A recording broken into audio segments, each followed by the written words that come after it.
What up, PB Cashville? It's your boy PB. Cashew's got the day off today, so you're just stuck with me for today. So, figure today we're going to talk about the great hockey movie Miracle. Hit it!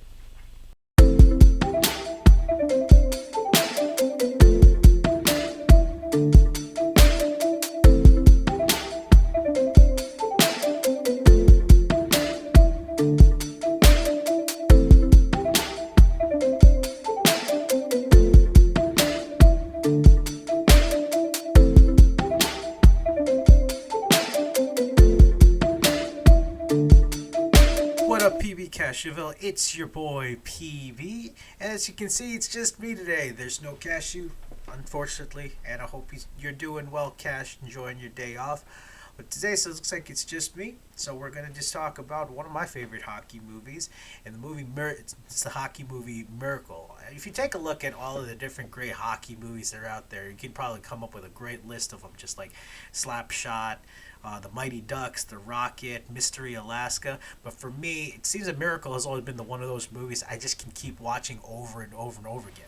It's a movie that's directed by Gavin O'Connor. It stars Kurt Russell, Patricia Clarkson, Nora Ehrlich, Sean McCann, Kenneth Welsh, and Eddie Cahill, and a bunch of other actually hockey players that connect, which is really interesting and neat. The movie tells the story of the 1980s United States Olympic hockey team. There's a team composed of like young hockey players. They're from various colleges and they've never played together, and they come together to try to defeat probably the best hockey team in the world, which is the Russian hockey team. A team that has played for years together, defeated every single international competition, and they just seem to be just completely undefeatable. It's also amidst a time of the Cold War, and it's a time in which gas prices were high. There's a threat of communism, and it's very prevalent in the United States. The Iran conflict is happening, where there's so much different conflicts that happen in the United States. There's the defeat of Vietnam that you're trying to fight over, the Watergate scandal, and so many other different things that the Americans were struggling with at the time. And because of this communist ideal, it seemed that the communists were so unstoppable. They're taking gold medals every single international competition, and then with the Winter Olympics at the time being held in Lake Placid, they seem to be poised to assert like their dominance again. So you take this guy, Herb Brooks. Now he's a very successful hockey coach at this particular time already. He's a coach from the University of Minnesota, and there was a time where he was on track to be, I think, on the same hockey team that eventually wins a gold medal, but it was years and decades ago. But now he has this opportunity to try to do it again. But what stands in his way is this powerhouse of a physical and a very gritty, but also a very creative and fluid Russian hockey team. And so he's this guy that's now trying to think about, hey, we've got to beat these guys. That there's got to be some way to actually defeat them. So he's saying, you know what? We've got to throw their game right back at them. So, but the thing that's really making it difficult for everybody is the fact that, hey, you know what? We got to focus on talent. A superstar can carry a team. A superstar and his scoring ability can be the thing that's going to win the day. And this is exactly how the Americans are trying to pull it off. They create really, really good, strong NHL All-Star teams. Like in this particular time, one All-Star team. If we take a look at that same roster, they're mostly NHL Hall of Famers right now. But even this group of talent can't stand up to a team that just knows how to play as one particular unit.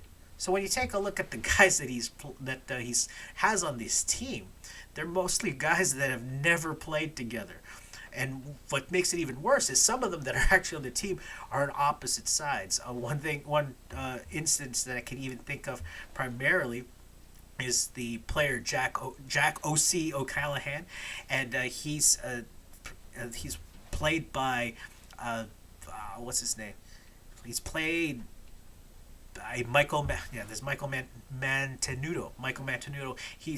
and he's got this grudge towards one of the other players named Robbie McClanahan. He's played by Nathan West, and they're due to the fact that they were on two opposite sides during the 1976 college hockey playoffs. You've got Jack O'Callaghan, who's playing for Boston University, and Robbie McClanahan playing for the University of Minnesota. I like how the Doc Nagabans, who's played by Kenneth Welsh, he says that you've got a bunch of players from Minnesota. It's Craig Patrick, who's played by Noah Emmerich. He's got these players from Minnesota and players from Boston, and then Doc Nagabat says, "Yes, our own private Cold War."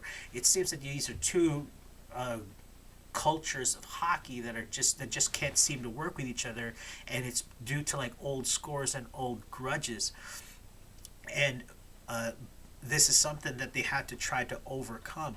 But some of them also are trying to overcome some personal losses. One of my favorite characters in the movie is Jimmy Craig. Jimmy Craig, he's in this movie, he's played by Patrick, no, not by Eddie Cahill. The only time I've actually seen Eddie Cahill was in an episode of Friends. It's weird. I was looking at, I think it's one of the Thanksgiving episodes of Friends, and I was like, wait a minute, that's Eddie Cahill from Miracle. I didn't know that he was an episode of Friends, but but Jimmy Craig, going back to the story, Jimmy Craig, he's a player who now has experienced a lot of heavy tragedy in his life, and he's been offered by the Atlanta Flames, who become the Calgary Flames, the Atlanta Flames, that for this professional contract. But because his father's lost his job, and most importantly, his mom has also passed away. And because his mom passed away, his game hasn't been the best. But in order to honor his mom's memory, she wanted him to play on this national team. So these are things that they're all trying to rise above. There's some guys that are just trying to make it for one last shot. There are guys that are just trying to just play as Patrick O'Brien Dempsey's character, who's Micah Rizioni. Like, if you've ever seen the footage of the Miracle on Ice, he's the guy that scores the winning goal, and he's running around in the on the ice because of it. They're just trying to play a little bit more hockey. Some of them haven't been able to get NHL contracts. Some of these guys just love the game, but just want to get this another opportunity to do so. But the thing about it, the guys that are picked during the tryouts aren't really like the best. But that Herb Brooks can say that, you know what, this is the kind of team that I need. Not superstars, but guys that can really work well together. And that it's not individual talent alone, just like how the Russians were displaying. It's not individual talent alone that can get you to where you need to be. It's being able to work together, which is a great lesson to learn. I think one of our detriments as a society now, we've kind of learned to think about it's always supposed to be just about what I can do, and it's all about me. The common phrase we see here nowadays is like, I gotta get what's mine, rather than, hey, what can I do for everybody else? And this is the one of the major themes of this particular story. So again, they've tried the fact to rely on this talent, but slowly but surely they're trying through the conditioning. That's the thing that's a great part of the movie. You see how, as Herb Brooks says, through pain, you'll be able to mold yourself to a better team. One of my favorite lines that Herb Brooks says, or that Kurt Russell says, is that they keep doing all of these sprints on the ice, and they're going left and right, during sprints, and then he says the legs feed the wolf. And the fact that it's when you strengthen that and strengthen your core and you strengthen your particular physical being, that's what's going to get you through the tougher particular times. The fact that this is the thing that helps mold them, and then slowly but surely the pride and the fact that, hey, I'm the best player, start to fade away, and slowly but surely they start to rely on each other. There's one of the bright spots that happens. There's a group called the Cone Headline, and one of them is it's a guy named Buzz Schneider.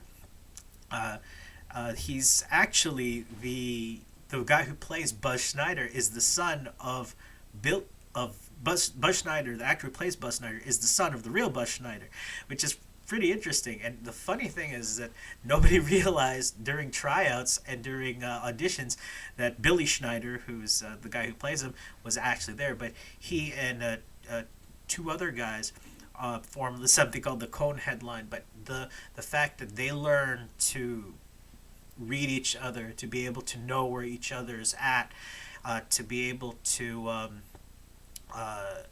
sense each other, to be able to do that, to really feel the flow. That's the when we see them come on, that's what's showing that this kind of play is possible. So so with the same grit and conditioned play, the Americans really start to turn things around. So then now, as they learn to work with each other, as they learn to start to trust each other, they start to mold not as a group of individuals, but as Mark Johnson, who's one of the lead scorers, and he's played here by Eric Peter Kaiser. They're not just a team, they're a family. There's one scene there where they take a guy named Timmy Harrer, who at this particular time was one of the best players in college hockey, and Herb Brooks just tries to insert him in the team and doesn't really tell him why. But the team starts to realize, why is this guy going to be on this team? He hasn't been with us for the last 6 months. And then Mark Johnson steps up and says, he can't be on this team because we're a family, and this is the family that you want to take to Lake Placid. They suffer a lot of great odds. There's and so many different things, and I don't want to say too much because I don't want to spoil anything. But if you've seen the story, it's you know what happens, but it's how the movie's presented that really makes it a great treat for you to watch. It's it's an intense action. Like the hockey for it's really fluid. In fact, a lot of NHL players say that that's really how it is. I think there's this one interview with the Austin Matthews of the Toronto Maple Leafs, who says that a lot of those drills are pretty accurate and that it's definitely that tough. It's one of the I think a lot of hockey players in the NHL today really think that it's one of the best hockey movies that they've seen. So because of this, now this American team's now changed, and they're now pulling off victories over teams that are like some of the best in the world, like the Czechoslovakians. They say that the Czechs at this time were the second best second best hockey team in the entire world, next to the Soviets, and also the Swedish are also very, very good. So they're trying to gain all of these wins, and then now they face off against the Russians, and it's back and forth, and it's a great story. You see how the fruits of their labor, they're standing toe to toe with the Russians, and what's cool about this one, and you all know, you've probably seen it from one point in time where Al Michaels is saying, "Do you believe in miracles?"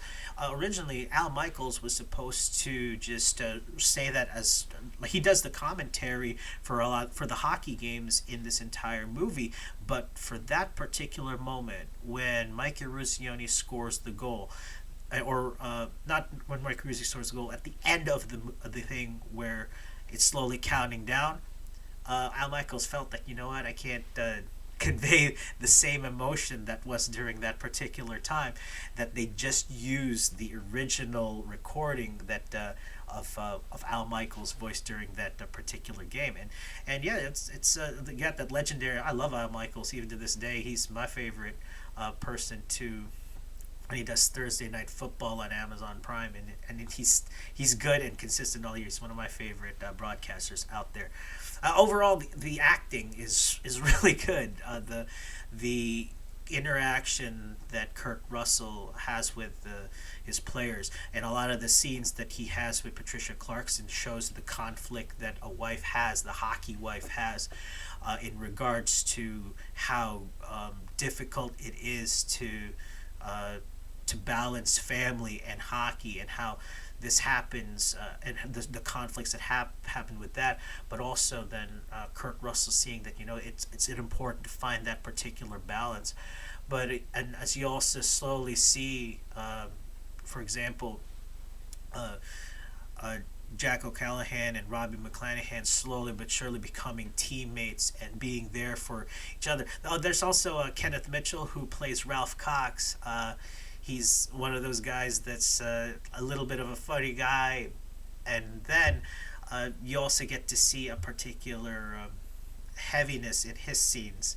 Once I can't say what happens to him, but like there's a heaviness that happens with him as well. But the the way that they all do it. And what's cool is that again, these most of these actors were hockey players first with very little acting experience. My favorite, personally, in terms of the hockey players, really was is Michael Mantenuto, who plays Jack O'Callahan, and also Jim Craig, because the fact that he has to convey that, hey, you know what, I've got, he's not like a chip on his shoulder. He's got a lot of stuff that's going on with him, but the fact that he's rising up against the different kinds of adversity, and to be able to achieve success for his team, that's the thing that makes it good. The sad thing, though, this is something I didn't know. Michael, this is only one of two films that Michael Mantenuto did. He did this film, and he also did another film with um, Matthew McConaughey. Yeah, and Matthew McConaughey, but he actually enlisted in the United States Army, but then he tragically died when he came back home. And but how he is like this tough guy, and he's got this Boston accent, and that's the other thing too. The accents from the Minnesotan accent to the Boston accent is definitely a good treat. And how they're able to do that is always good. The thing that I love about this overall is the fact that we'll sometimes again think that we can do things all just by ourselves, and you know what, the self-made man has its merits, but nobody is just a self-made person, and success is never really achieved solely on our own. I think even when we take a look at great athletes today, or just great success, is never just like on one singular person. We can even look at somebody like Michael Jordan, and we can think that, oh, you know what, just Michael Jordan was able to win by himself. But you can see that as great as a player Michael Jordan was, even when he started his career, he couldn't do that without the right kind of team. But again, it's a more collectivist ideal. But sadly, nowadays, we're more of an individualistic society, and we don't really think about trying to get to some place together. More, it's like, I need to get to that particular place, which is good. But we also have to realize that we can't do it all on our own. And we can't just do it just on just our own strengths and efforts. That there's others that tend to get involved in regards to that. And I think that's always a good lesson to definitely learn. What I love of also is that you learn to set aside like your differences for a greater goal. One of the other movies or series that I really love that kind of helps illustrate this is like Band of Brothers. And again, the acting there too, it just shows like all of these different guys from different backgrounds and different places come together and learn to rely on each other, that even in life and death, that's the person that you can rely on. In fact, you can hear some of those lines, and I could do a series on Band of Brothers too myself. But the fact that they won't choose to go into war with anybody else except the guys that they go through with.